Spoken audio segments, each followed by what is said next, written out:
Na umaga po sa lahat. Welcome po kayo sa ating gawain. Ang yabang likod ay dito po sa Terminal 2. So napakaganda yung mga ornamental plants sa baba. So mga kaibigan, dito na po tayo. Tunghayan natin sa muli ang dito sa mga awit 36. Natapos na natin yung 6, 7 na. O Diyos, ang iyong pag-ibig mahalaga at matatag. Ang kalingay na drama sa lilim ng iyong pakpak. Purihin na ba ang Diyos sa pagbasa kayong salita? Tayo manalangin. Lord, salamat po sa iyong protection, Lord. Sa pangalan ni Jesus, na aming Panginoon tagapagligtas.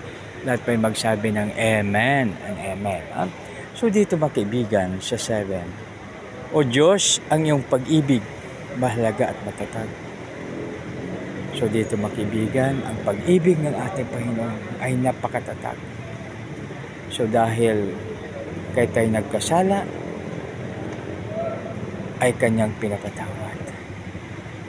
At dahil sa kanyang pag-ibig sa atin, so mula sa sinapupunan ng ating ina, inalalayan niya po tayo.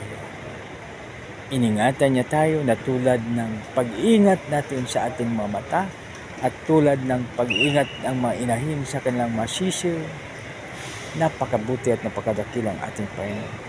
Ang kalingay na darama sa lilim ng iyong pakpak. No? So, iba pag lumipad yung agila. No? Very strong ang agila. No? Kaya tayo ay nasa ilalim ng makapangyarihan at malakas na pakpak ng ating Panginoon.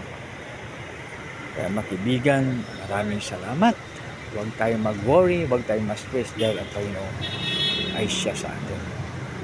Tayo na po yung manalangin. Panginoon, maraming salamat po sa iyong salita. Maraming salamat po sa iyong pagpapala, O Lord. Lord, maraming salamat sa lahat na lahat sa amin. Sa iyo lamang ang kapurihan, kalwatian. Dinadahin po namin ito sa matamis na pangalan. Yung anak niya si Jesus, naming Panginoon tagapagligtas, lahat po magsabi ng Amen and Amen. God bless us all.